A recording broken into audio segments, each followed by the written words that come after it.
Students, अब तक हमने essential elements of a valid contract पढ़े, जहाँ पर सबसे पहले पढ़ा ऑफर एक्सेप्टेंस, फिर किया consideration and other elements of a valid contract. Contract बन चुका है, अब परफॉर्मेंस की बारी है।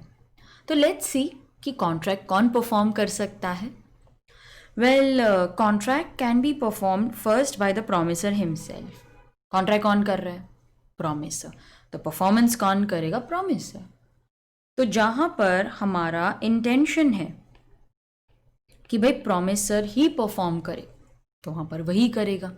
तो कीवर्ड जो आपको एग्जाम में लिखना है वो है इंटेंशन, या फिर उसका स्किल, उसकी पर्सनल कंसीडरेशन। मतलब मैं कंसीडरेशन वर्ड नहीं लिखती ताकि आपको कन्फ्यूजन ना हो, मैं इन्वॉल्वमेंट वर्ड लिख देती हूँ, वो ज़्यादा रेलिवेंट रहेगा।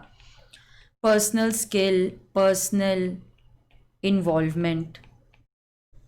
तो लॉ क्या बोलता है? जब प्रॉमिसर का खुद वो प्रॉमिस कर रहा है तो वही परफॉर्म करेगा ना, या फिर उसका स्किल इन्वॉल्वमेंट रिक्वायर्ड है तो वो परफॉर्म करेगा। ऐसा कुछ भी नहीं है।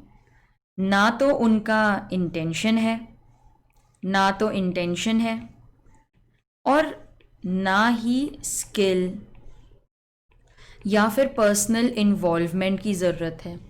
देन इन दैट केस कोई भी कॉन्ट्रैक्ट परफॉर्म कर सकता है, any person including an agent.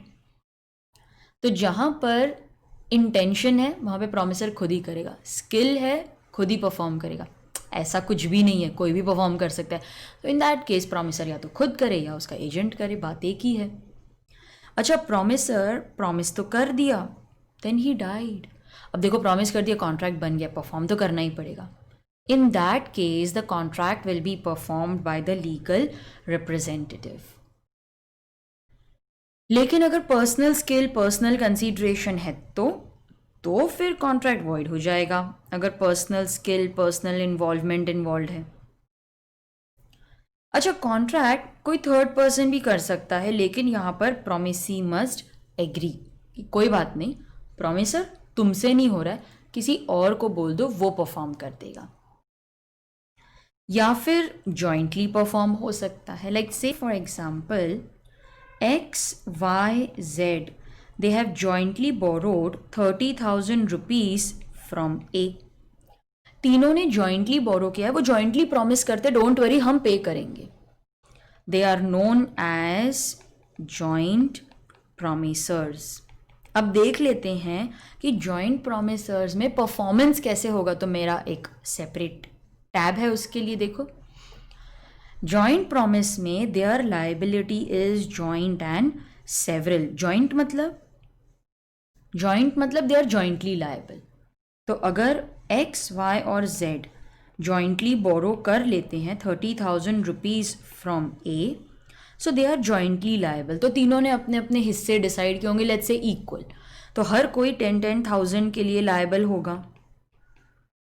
लेकिन लॉ बोलता है उनकी लाइबिलिटी सेवरल भी है, मतलब एक अगर पे नहीं कर पा रहा तो दूसरा करेगा। I am liable not only for my share but also for share of other promiser. इसीलिए हम किसी भी एक पर्सन को फोर्स कर सकते हैं कि तू पूरे पैसे दे। यहाँ पर ए ने एक्स से पूरे 30,000 रिकवर कर लिए, मना तो नहीं कर सकता क्योंकि लाइबिलिटी सेवरल है, लेकिन वो पे कर देगा। फिर बाद में जाके he can claim contribution, he can claim contribution from Y and Z. तो यहाँ पर x को हमने कंपेल किया, तो कीवर्ड क्या होगा यहाँ पर? x को हमने कंपेल किया, तू पैसे दे, देगा, बाद में x और y से रिकवर कर लेगा। अरे हम y के पास गए थे लेकिन उसने तो कुछ भी नहीं दिया, वो बोलते मैं तो बैंकक्रप्ट हो गया, मैं तो कुछ भी नहीं दे सकता। Then the loss will be borne by x and z। तो x अपना 10,000 तो बेयर करेगा, z भी 10,000 बेयर करेगा। y कुछ भी नहीं दे पा रहा है, इसीलिए उसका 5,000 भी ये लोग इक्वली बेयर करेंगे। ठीक है, तो यहाँ पर वर्ड है इक्वल, की वर्ड क्या है? इक्वल। लॉ बोलते हैं भाई हमारे लिए सारे प्रोमिसर्स इक्वल है, हमारा मेन ना पहले PSR पे जाता है, वो नहीं है यहाँ पर। They will bear the default equally. तो दोनों फिर अभी 15,000 बेयर करेंगे. Let's say X, Y, Z, they had borrowed 30,000 from A. A ने let's say X को रिलीज कर दिया, बोला चल तू पैसे मत दे. X को रिलीज किया डजेंट मीन कि Y और Z भी रिलीज हो गए, उन्हें तो पैसे देने ही पड़ेंगे. दोनों 15,000 देंगे. अरे लेकिन वो क्यों दे? एक्स को रिलीज किया, भाई ए तुमने ये सब किया ना, हम क्यों दे? पहले तो हम पे करेंगे, ए को डिस्चार्ज कर देंगे, बाद में जाकर दोनों एक्स से रिकवरी करेंगे. तो फिलहाल टेम्पररी हमने एक्स को रिलीज किया है, बाद में उससे पैसा रिकवर कर लेंगे. Reciprocal promise. रेसिप्रोकल मतलब मैंने प्रॉमिस दिया, सामने से गुड्स नहीं मिले, पैसा नहीं मिला, प्रॉमिस ही मिल गया. ना लेट्स से कि एक्स ने वाई को प्रॉमिस किया कि मैं तुम्हें राइस सप्लाई करूँगा. वाई ने भी प्रॉमिस किया, ठीक है, वाई ने भी, यहाँ पे भी मैं प्रॉमिस वर्ड लिख देती हूँ. एक्स ने प्रॉमिस किया कि मैं तुम्हें राइस दूंगा, वाई ने प्रॉमिस किया मैं तुम्हें पैसे दूंगा. क्या एक्स ने भी राइस दिया? क्या वाई ने पैसे दिए? दोनों एक दूसरे को प्रॉमिस कर रहे हैं, मैं तुम्हें राइस दूंगा, बोलते हाँ प्रॉमिस, मैं भी तुम्हें पैसे दूंगा. दो प्रॉमिसेस हैं, इसीलिए इसे हम बोलते हैं रेसिप्रोकल प्रॉमिस. मतलब मैंने प्रॉमिस किया, सामने से प्रॉमिस मिला. This is known as reciprocal promise. अच्छा, रेसिप्रोकल प्रॉमिस या तो हो सकता है mutual and concurrent, mutual and dependent, या फिर mutual and independent. Mutual and concurrent मतलब क्या? दोनों अपना प्रॉमिस साइमल्टेनियसली परफॉर्म करेंगे. कीवर्ड क्या है? परफॉर्म करेंगे. एक्स जब राइस देगा उसी समय वाई पेमेंट दे देगा. कॉन्करेंट. म्यूचुअल एंड डिपेंडेंट, पहले तू तेरा प्रॉमिस पूरा कर फिर मैं करूंगा, पहले तू राइस दे उसके बाद मैं पैसे दूंगा. म्यूचुअल एंड इंडिपेंडेंट, तू तेरा राइस दे मैं अपना पेमेंट करूंगा, दोनों अपने अपने डेट्स डिसाइड कर लेते हैं. ये स्टूडेंट्स बहुत ही इंपॉर्टेंट है, इस पे एग्जाम क्वेश्चंस आ सकते हैं, इसीलिए मैंने इसे इंपॉर्टेंट मार्क किया है. इसे आप भी हाईलाइट कर लो. When one party prevents the other party from performance, मैं सामने वाली पार्टी को प्रिवेंट कर रही हूँ to perform, then the contract is voidable. आप प्लीज हाईलाइट करोगे वॉइडेबल. इसका मतलब हम जिसे प्रिवेंट कर रहे हैं उसके पास ऑप्शंस हैं, या तो कॉन्ट्रैक्ट वैलिड रखो या कैंसिल कर दो. अब मैंने आपसे कहा कि मैं आपका घर रेनोवेट करूंगी, आपने बोला रॉ मटेरियल तो मैं ही सप्लाई करूंगी. आप रॉ मटेरियल दे नहीं रहे हो, आप मुझे रोक रहे हो from performance, you are preventing me from performing my promise. Contract is voidable at my option. तो जिसे हम प्रिवेंट कर रहे हैं उसके ऑप्शन पे वॉइडेबल है. इनफैक्ट मैं तो कॉम्पनसेशन भी रिकवर कर सकती हूँ, आपकी वजह से मैंने 2-4 और कॉन्ट्रैक्ट्स लिए ही नहीं, I can also recover compensation. तो ये था reciprocal promise. Time is essence, please mark this as very important for exam, इस पे क्वेश्चंस आते हैं. टाइम इज असेंस, असेंस का मतलब क्या है? Time is important. क्या लिखेंगे हम? Time is important. It is very important for me to perform the contract on time. Time important है. अच्छा, अब मुझे कैसे पता चलेगा टाइम इंपॉर्टेंट है, टाइम असेंस है? पार्टीज खुद ही एग्री करते हैं कि टाइम असेंस है, वो खुद ही डिसाइड करते हैं दैट टाइम इज असेंस. अच्छा, टाइम इज असेंस, ठीक है, पार्टीज ने एग्री किया है कि टाइम पे परफॉर्म करना बहुत ज़रूरी है, फिर भी हमने परफॉर्म नहीं किया. If we fail then the contract is voidable at the option of the aggrieved party. Okay, voidable लिख दो, at the option of the aggrieved party.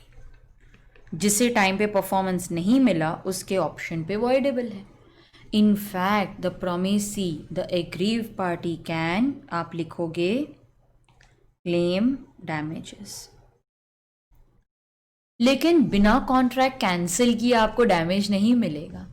तो अगर आपको परफेक्टली लिखना है, बेटर तरीके से लिखना है, तो आपको लिखना चाहिए वॉइडेबल है ना, या तो वैलिड रखो या कैंसिल करो। ही कैन आप लिख सकते हो कैंसिल द कॉन्ट्रैक्ट। लेकिन स्टूडेंट्स मुझे हमेशा लगता है कि सादा वर्ड क्यों लिखना है, अच्छा वर्ड लिखो ना एग्जाम में। रिसिंड वर्ड लिखो, ही कैन रिसिंड द कॉन्ट्रैक्ट, और आप लिखोगे एंड क्लेम डैमेजेस। तो आप कॉन्ट्रैक्ट कैंसिल करके डैमेजेस क्लेम कर सकते हो। अच्छा, टाइम इज़ नॉट असेंस, मतलब थोड़ा बहुत डिले चलता है, टाइम इतना असेंस का नहीं है। फेलियर है तो कॉन्ट्रैक्ट इज नॉट वॉइडेबल। क्यों? थोड़ा बहुत डिले चलता है ना, आपने थोड़ी ना एग्री किया था कि टाइम इंपॉर्टेंट है, असेंस वाला है। तो promisee can not cancel the contract, वो रिसेंड नहीं कर सकते। लेकिन हाँ, aggrieve party can claim damages. भाई देखो डिले तो हुआ है ना, यू कैन क्लेम डैमेजेस। आप शायद कॉन्ट्रैक्ट कैंसिल नहीं कर सकते क्योंकि इट्स नॉट एसेंस ना, बट हाँ आप डैमेज तो ज़रूर क्लेम कर सकते हो। एक पार्ट मैंने यहाँ पर छोड़ा था, वो कर लेते हैं। Legal and illegal promises, reciprocal promises. Reciprocal promise में आपने जो प्रॉमिसेस किए हैं उसमें से एक पार्ट लीगल है, एक इलीगल है। लाइक से फॉर एग्जाम्पल, एक्स ने वाई से कहा कि मैं तुम्हें मेरा घर बेचूंगा 50 लाख के लिए। देखने पे तो ठीक लग रहा है, लेकिन बोलता है अगर तुम इसे गैम्बलिंग के लिए यूज़ करोगे ना, इसे अगर एज गैम्बलिंग हाउस यूज़ करोगे, तो फिर तो मैं तुम्हें ये घर बेच के बहुत बड़ा रिस्क ले रहा हूँ ना, तो मैं तुमसे 70 लाख लूँगा। अब देखो यहाँ पर अगर वो लोग पहला टाइप का कॉन्ट्रैक्ट करते हैं जहाँ पे वो बोलते हैं नहीं मेरे को गैम्बलिंग वगैरह नहीं करनी है, तो ये वैलिड है। लेकिन अगर वो लोग दूसरे टाइप का जो गैम्बलिंग वाला एग्रीमेंट है वो कर लेते हैं, तो फिर ये वॉइड है। अगर लीगल और इलीगल सेपरेट किया जा सकता है तो जो लीगल पार्ट है वो वैलिड हो जाएगा और जो इलीगल पार्ट है वो वॉइड हो जाएगा। लेकिन नहीं कर सकते सेपरेट, तो फिर तो सब कुछ वॉइड हो जाएगा। ये पहले भी हमने पढ़ा था। तो स्टूडेंट्स एक काम करो, जस्ट चेक कर लो क्या आपके नोट्स कंप्लीट हैं, क्या आपने सब कुछ लिख लिया है प्रॉपरली। अगर आपको ये वर्कबुक चाहिए तो उसका लिंक डिस्क्रिप्शन बॉक्स में है। लिख लिया, चेक कर लिया ना? ये देख लो आपने सब कुछ सही तरीके से लिखा है कि नहीं। परफेक्ट। चलो next we have and the last part of performance फिर डिस्चार्ज करेंगे, अप्रोप्रिएशन ऑफ पेमेंट। अच्छा, ये अप्रोप्रिएशन का मतलब क्या होता है? Let's say that mister A has to pay 3,000, 4,000 and 5,000 to be. ए को क्या देना है? 3,000, 4,000, 5,000, अलग अलग ट्रांजैक्शंस हैं। अब ए उसे देता है 3,500, लेकिन ऐसा तो कोई डेट नहीं है, ऐसा तो कोई अमाउंट नहीं है। आप बोलोगे नहीं मैम, वो ना 3,000 पहले वाले डेट का और 500 रुपया उसने शायद सेकेंड वाले का दिया होगा। कोई मुझे बोलता है कि नहीं नहीं मैम उसने ना शायद लास्ट डेट पे करना चाहा है। नहीं मैम ये सेकेंड पे अप्लाई करो। नहीं नहीं नहीं नहीं, टोटल कितना है? टोटल 12,000 है ना, उसमें से उसने 3,500 दे दिया, ऐसा है। अब if there are several debts owing by one person to another, several debts है, बहुत सारे ट्रांजैक्शन है, owing by one person A to another B, certain payments are made. वो 3,500 रुपीज़ देता है। Which is insufficient to discharge all the debts. वो sufficient थोड़ी ना है, पूरा डेट 12,000 का तो सेटिस्फाई हो ही नहीं सकता। Then the order in which the money is to be applied is known as appropriation of payment. तो आपको ये कैसे अप्लाई करना है, कौन सा डेट पहले सेटिस्फाई किया जाएगा, वो सब डिस्कस किया है इन अप्रोप्रिएशन ऑफ पेमेंट। सेक्शन 59 से लेके 61 तक यहाँ पर कवर्ड है। अच्छा, ऑप्शन 1 क्या है, लॉ क्या बोलता है? ऑप्शन 1 क्या है? ये है ऑप्शन 1। किसके डेट्स हैं? डेटर के। तो वो जो बोलते हैं वो करो ना। अगर वो बोलते फर्स्ट डेट तो फर्स्ट डेट, बोलते लास्ट तो लास्ट, वो बोलते एवरेज करो तो जो वो बोलते वैसे करो। अरे उसने तो कुछ बताया ही नहीं, कुछ भी नहीं बताया। देन ये रहा आपका ऑप्शन 2। वो कुछ भी नहीं बताता है क्या? हाँ, तो फिर सर्कमस्टांसेस देखो ना। अच्छा, मान लो कि वो एग्जैक्टली ना आपको 3,000 रुपीज़ का चेक देता है। अरे ये तो क्लियरली पता लगता है first debt is satisfied, circumstances imply कर। अरे वो भी नहीं कर रहे। अच्छा चलो ठीक है, देखते हैं। एक तो डेटर ने कुछ नहीं बताया, सर्कमस्टांसेस भी हमें कुछ नहीं बता रहे, तो फिर क्रेडिटर कैन अप्रोप्रिएट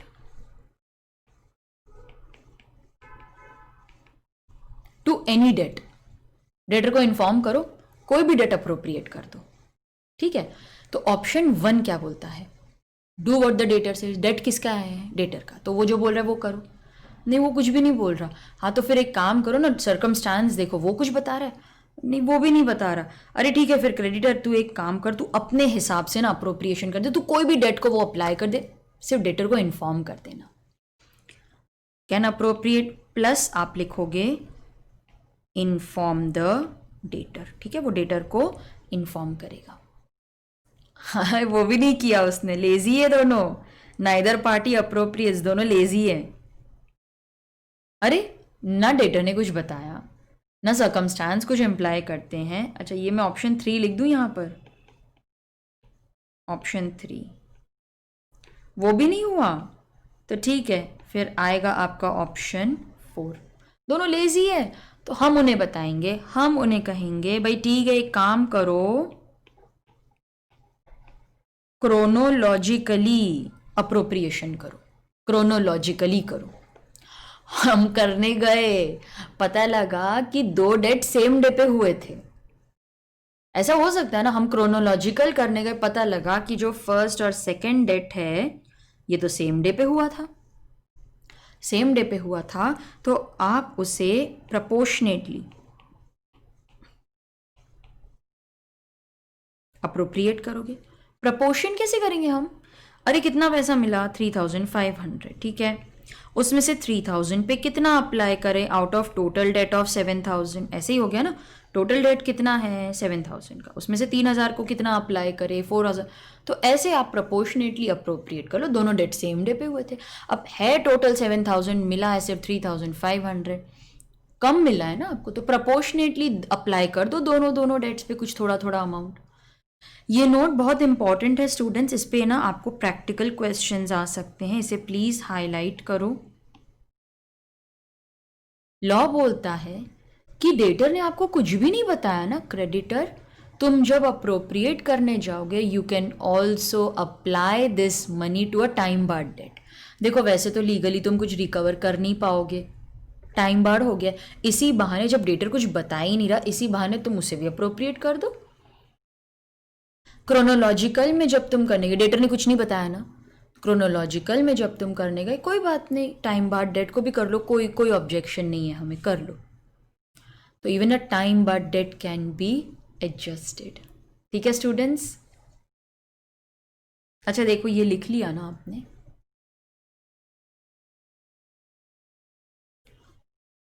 वीडियो आप पॉज करके लिख लिया करो, वर्कबुक है हमारी कंप्लीट होनी चाहिए, हम लास्ट मिनट रिवीजन नोट्स बना रहे हैं। डिस्चार्ज ऑफ कॉन्ट्रैक्ट, डिस्चार्ज मतलब अब पार्टीज को कॉन्ट्रैक्ट पूरा करने की, परफॉर्मेंस करने की ज़रूरत नहीं है, तो नीड नॉट बी परफॉर्म। अच्छा, इसमें मैंने मोबाइल करके एक एक्रोनिम यूज़ किया है, नोवेशन। नोवेशन, बट पर एम क्या होता है मैम, वो तो बताओ पहले। डिस्चार्ज विल बी बाय, मैं क्यों बताऊं, आपको याद होना चाहिए ना, आप बताओ क्या होना चाहिए यहाँ पर। Correct, discharge by mutual agreement. अरे हेडिंग्स इंपॉर्टेंट है, मैंने इसीलिए नहीं लिखा है यहाँ पर। हेडिंग्स ही इंपॉर्टेंट है ना, फिर ही हमें आगे का आंसर याद आएगा। म्यूचुअल एग्रीमेंट, तो पार्टीज म्यूचुअली एग्री कर सकते हैं कि भाई अभी हमें कॉन्ट्रैक्ट परफॉर्म नहीं करा, इसे कैंसिल करो, दे आर डिस्चार्ज। नोवेशन क्या होता है, what is the meaning of novation?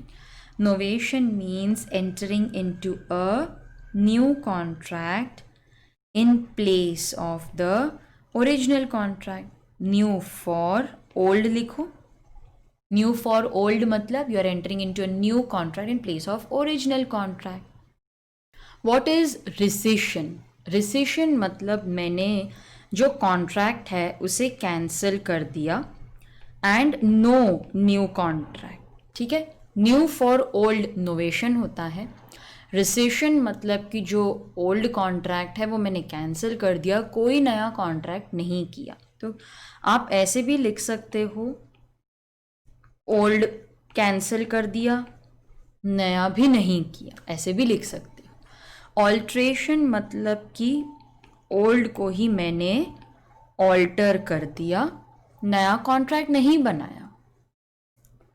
रेमिशन मतलब क्या? रेमिशन मतलब acceptance of a lesser fulfilment of promise. मैंने कुछ कम एक्सेप्ट कर लिया या फिर मैंने कुछ और एक्सेप्ट कर लिया. ठीक है, लेसर फुलफिलमेंट, या फिर आप लिख सकते हो अदर फुलफिलमेंट. कुछ कम लिया या फिर कुछ और ले लिया. वेवर मतलब क्या? वेवर मतलब जाने दो, गिव अप. ठीक है, वेवर मतलब गिव अप. हमने एक पार्टी को बोला भाई तू परफॉर्म मत कर, दूसरी को बोला तू तो परफॉर्मेंस कर दे. रेमिशन मतलब 5,000 लेने थे, 2,000 में उसको बोला चल ठीक है बाकी का मत दे, लेसर फुलफिलमेंट ले लिया मैंने. डिस्चार्ज में ओ क्या आता है? ओ मीन्स आप लिखोगे ऑपरेशन ऑफ लॉ. हमें हेडिंग्स याद करनी है, तो सबसे पहली हेडिंग है M, mutual agreement. O, operation of law. Automatically parties discharge हो जाते हैं. कैसे? डेथ. अब डेथ हो गई तो नहीं, वैसे डिस्चार्ज नहीं होता मैम, लीगल रिप्रेजेंटेटिव परफॉर्म कर सकता है, लेकिन अगर स्किल है, पर्सनल इन्वॉल्वमेंट है,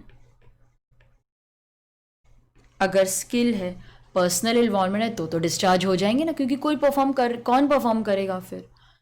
लेट्स से कि मैंने तो कहा था MF Hussain will make the painting, but he died, तो कौन परफॉर्म करेगा? अभी कोई नहीं कर सकता, पार्टीज डिस्चार्ज हो गए. इंसॉल्वेंसी में जैसे एक्स ने इंसॉल्वेंसी के लिए अप्लाई किया, जज ने उसे डिक्लेयर कर दिया, then you are discharge for all the debts. तो डिस्चार्ज हम कब होंगे? For all the debts please highlight up to word highlight करेंगे, up to date of insolvency. तो इंसॉल्वेंसी तक के डेट्स हम पे नहीं कर पाए, इसीलिए तो हम इंसॉल्वेंट हो गए ना, तो वो हम पे करने की जरूरत ही नहीं, जितना है उतना देंगे, बाकी का भूल जाओ. Unauthorised material alteration. अनऑथराइज्ड मतलब आपने दूसरी पार्टी को बिना पूछे, उसके परमिशन के बिना एक मटीरियल मतलब इंपॉर्टेंट ऑल्ट्रेशन मीन्स चेंज किया है. तो अनऑथराइज्ड मतलब सामने वाली पार्टी को बिना पूछे एक बहुत ही इंपॉर्टेंट ऑल्ट्रेशन मतलब चेंज करना. तो पार्टी बोलेगी भाई ये तो कॉन्ट्रैक्ट मैंने किया ही नहीं था, ये तो तुमने चेंज कर दिया, मैं तो डिस्चार्ज हो गई. So party will be discharged. क्यों? हमसे बिना पूछे ये चेंज हुआ था. Same identity of promisor and promisee. Let's say for example, यहां पर हम एग्जाम्पल करेंगे, एक्स ने वाई से एक बिल एक्सेप्ट करवाया. ठीक है, एक्स ने वाई से एक बिल एक्सेप्ट करवाया. एक्स के पास एक बिल ऑफ एक्सचेंज आ गया, he can use it just like money, उसने ये जेड को एंडोर्स किया, जेड ने ए को एंडोर्स किया और ए ने एक्स ने जेड को एंडोर्स किया, जेड ने ए को एंडोर्स किया और ए ने दोबारा से वाई को एंडोर्स कर दिया। अरे वाई ने अपना एक्सेप्टेंस दिया, फिर एक्स ने वो बिल जेड को दिया, जेड ने ए और मे बी वाई का कोई ट्रांजैक्शन होगा, ए ने वापस वाई को दिया। अभी वाई ने ही वो एक्सेप्ट किया है, मतलब वाई पे करेगा और किसे, जिसके पास बिल है उसके खुद के पास ही बिल है। Can you pay the money to yourself? ये वो केस है जहां पर आपका बिल्स रिसीवेबल और बिल्स पेएबल सेम हो जाते हैं। आपने अकाउंट्स में पढ़ा होगा ना, कोई भी किसी को पेमेंट नहीं करेगा, अभी खुद को कैसे पेमेंट करोगे? तो जब प्रॉमिसर खुद प्रॉमिसी बन जाता है, पैसा उसे देना है, किसको? खुद को ही देना है। पार्टी सब डिस्चार्ज हो गए, कोई किसी को पैसा नहीं देगा, अभी कोई किसी को पैसा नहीं देगा, पार्टीज डिस्चार्ज हो गए। ब्रीच, बी मतलब यहां पर है ब्रीच ऑफ कॉन्ट्रैक्ट, ठीक है? ब्रीच ऑफ कॉन्ट्रैक्ट, ब्रीच मतलब, ब्रीच मीन्स पार्टी ने प्रॉमिस किया, पूरा ही नहीं किया, या फिर उसके कंडक्ट से कुछ ऐसा कर दिया कि कॉन्ट्रैक्ट परफॉर्म नहीं हो पाएगा। यहां पर ब्रीच या तो एक्चुअल होगा या फिर एंटिसिपेटरी। अच्छा, इसके लिए ना मैंने नीचे एक बहुत ही खाली जगह रखी है ताकि हम अपने नोट्स लिख सके यहाँ पर। तो ब्रीच ऑफ कॉन्ट्रैक्ट यहाँ पे फ़िलहाल मैं होल्ड पे रखती हूँ, क्योंकि जब मैं ब्रीच नीचे शुरू करूँगी ना तब मैं वो नोट आपके साथ डिस्कस करूँगी, ठीक है? ब्रीच एक्चुअल का क्या होता है? Actual is on the due date, ठीक है? Anticipatory is before due date, ये आपको याद रखना, ये कीवर्ड्स हैं। आई, डिस्चार्ज का आई है इम्पॉसिबिलिटी, लिखो लिखो लिखो लिखो, इम्पॉसिबिलिटी ऑफ परफॉर्मेंस। हम हेडिंग्स याद कर रहे हैं, फिर से रिमाइंड करा दूं आपको, हमें हेडिंग्स पे ध्यान देना है। इम्पॉसिबिलिटी भी पार्टीज को डिस्चार्ज कर सकती है। अच्छा, इनिशियल इम्पॉसिबिलिटी मतलब क्या? इनिशियल मतलब कॉन्ट्रैक्ट शुरू से ही इम्पॉसिबल है। जैसे एक्स ने वाई से कहा मैं तुम्हें 5 लाख दूंगा, वाई बोलता है ठीक है, मैं एक स्टार लेकर आता हूं स्काई से। ये तो इनिशियली इम्पॉसिबल है। आप लिख सकते हो कॉन्ट्रैक्ट इज वॉइड एब इनिशियो, वॉइड एब इनिशियो। सुपरवीनिंग मतलब क्या? जब कॉन्ट्रैक्ट हमने एंटर किया था तब तो वैलिड था, फिर कुछ ऐसा सर्कमस्टेंस हो गया कि अब कॉन्ट्रैक्ट वॉइड हो गया। क्यों? क्योंकि अब वो इम्पॉसिबल हो गया ना। ये सर्कमस्टेंस कॉन्ट्रैक्ट को इम्पॉसिबल बना देता है। जैसे एक्स ने वाई से कहा था कि मैं तुम्हें अनियंस एक्सपोर्ट करूंगा, फिर गवर्नमेंट ने बैन लगा दिया। अरे अब तो हम अनियंस एक्सपोर्ट कर ही नहीं सकते ना, वॉइड हो जाएगा, इम्पॉसिबल। अब गवर्नमेंट ने बैन लगा दिया तो हम एक्सपोर्ट कर ही नहीं पाएंगे, कॉन्ट्रैक्ट वॉइड हो गया। एंटर किया था तब तो वैलिड था ना, हाँ, लेकिन बाद में इम्पॉसिबल हो गया इसीलिए वॉइड हो गया।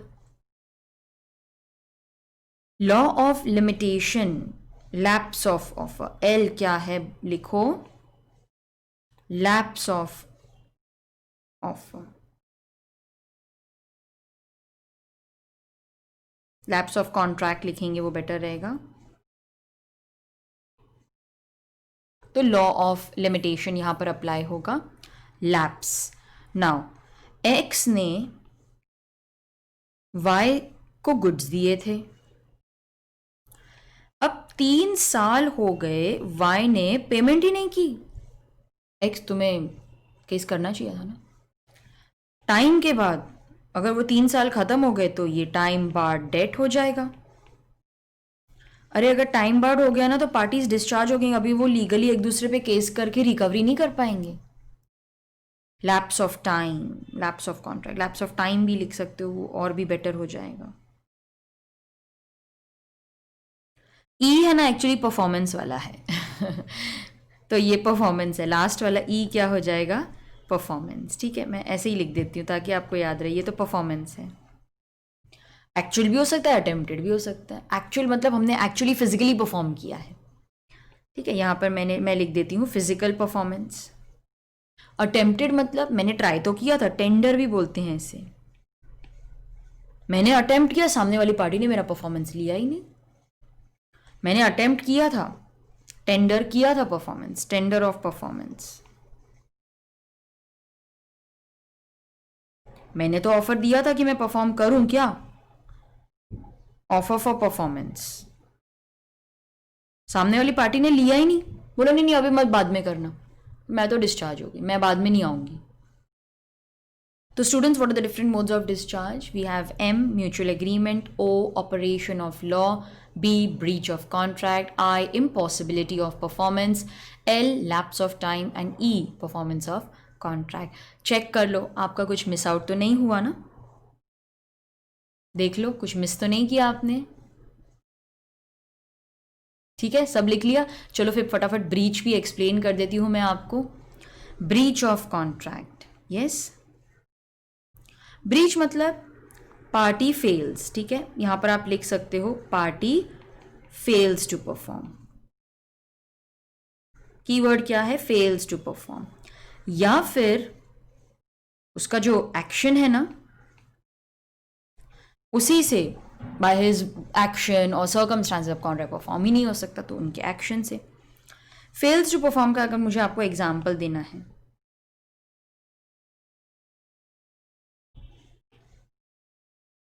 फेल्स टू परफॉर्म, जैसे यहां पर एक्स ने वाई को प्रॉमिस किया था कि मैं तुम्हें गुड्स सप्लाई करूंगा on 15th of April. 15th आ गई, उसने गुड्स दिए ही नहीं, मतलब उसने कॉन्ट्रैक्ट परफॉर्म नहीं किया, ब्रीच हो गया। और by his action makes it impossible for the contract to be performed. X ने वाई से कहा था कि मैं तुमसे शादी करूंगा, ठीक है, I will marry you on 15th। फिर 15th को वो जेड के साथ शादी कर देता है, मैरी जेड। तो अब उसके एक्शन से, उसके सर्कमस्टांस से, now he has done something which has made it impossible for the contract to be perform, ये भी ब्रीच है। ब्रीच या तो एक्चुअल होगा या एंटिसिपेटरी। एक्चुअल का क्या मतलब है, actual means the breach is on the due date of performance. तो x ने y से कहा कि मैं तुम्हें 15th को गुड्स दूंगा और 15th को ही वो आकर मना कर देता है, 15th को ही मना करता है, एक्चुअल ब्रीच हो गया। तो अब एग्रीव्ड पार्टी के पास क्या रेमेडी है, क्या रेमेडी है, देखो, तुम कॉन्ट्रैक्ट कैंसिल करो प्लस जाकर डैमेजेस क्लेम करो, क्योंकि ब्रीच हो गया ना। Cancel the contract, claim damages. तो उससे गुड्स नहीं दिए, उसने प्रॉमिस किया था गुड्स देगा, गुड्स नहीं दिए, कैंसिल करो कॉन्ट्रैक्ट, डैमेजेस क्लेम करो। डैमेज मतलब क्या, एक्स ने प्रॉमिस किया था कि वो 100 रुपीज पर यूनिट में गुड्स देगा, उसने नहीं दिए। वाई मार्केट में चला गया, उसे तो खरीदने पड़े, पता चला कि प्राइस हो गया है अब 120। 20 रुपीज हमने एक्स्ट्रा पे किए ना, 20 रुपीज पर यूनिट हम डैमेज क्लेम कर सकते हैं। तो actual breach means breach which takes place on the due date of performance. यहाँ पर ना एक छोटा सा और पॉइंट भी है, मैं यहाँ पे लिख देती हूँ, during the course of performance, breach is during the course of performance. During the course मतलब पार्टी ने थोड़ा सा कॉन्ट्रैक्ट परफॉर्म कर दिया, पार्ट परफॉर्म किए, बाकी मना कर देता है, नहीं करूंगा।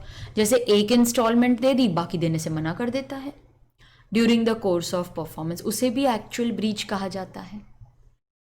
अच्छा, एंटिसिपेटरी मतलब क्या, पता होगा ना आपको, एंटिसिपेटरी मतलब breach which takes place before the due date of performance.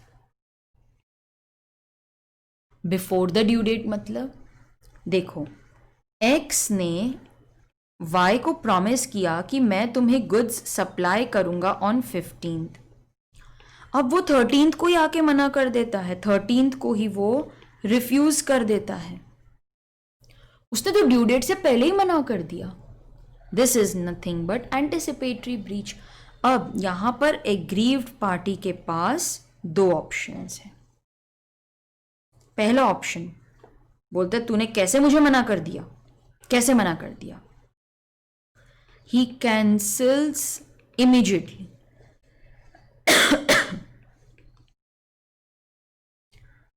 Immediately contract cancel करेगा और बोलेगा मुझे अभी के अभी डैमेजेस चाहिए।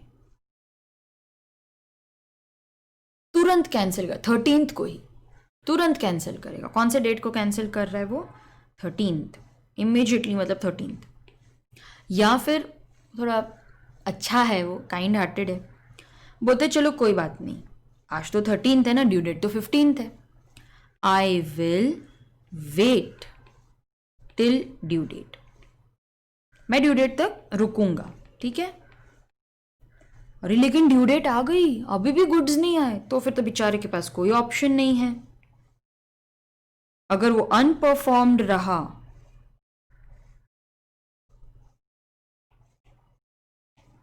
तो फिर उसके पास कोई ऑप्शन नहीं है, वो कैंसिल करेगा। कौन सा डेट पे कैंसिल होगा अभी? 15th। Plus he will claim damages, ठीक है। तो अगर वो अनपरफॉर्म रहा वो कॉन्ट्रैक्ट कैंसिल करेगा और डैमेज लेगा। तो स्टूडेंट्स एक बार रिकैप देख लो इसका। Actual breach means breach on the due date, और एंटिसिपेटरी मतलब breach before the due date. अगर एक्चुअल ब्रीच है तो पार्टी के पास कोई ऑप्शन नहीं है, ड्यू डेट पे ब्रीच हुआ है तो कैंसिल कर लो कॉन्ट्रैक्ट और डैमेजेस क्लेम कर लो। ड्यूरिंग द कोर्स मतलब मैंने पार्ट परफॉर्मेंस कर दिया, बाकी मैं पर करने से मना कर देती हूँ। अच्छा, एंटिसिपेटरी में आपने पहले ही मना कर दिया तो या तो पार्टी इमिडिएटली कॉन्ट्रैक्ट कैंसिल करके डैमेजेस क्लेम कर ले, या वेट करे ड्यू डेट तक, फिर भी परफॉर्म नहीं हुआ तो वो डैमेजेस क्लेम करेगी on the due date. Students देख लो आपका कुछ मिस तो नहीं हुआ है ना।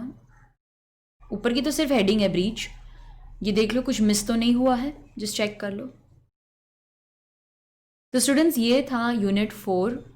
नेक्स्ट वीडियो में हम ब्रीच ऑफ कॉन्ट्रैक्ट पढ़ेंगे और मैं साथ में क्वासी और कंटिंजेंट कॉन्ट्रैक्ट भी एक ही साथ डिस्कस कर लूँगी। So I will see you in the next video.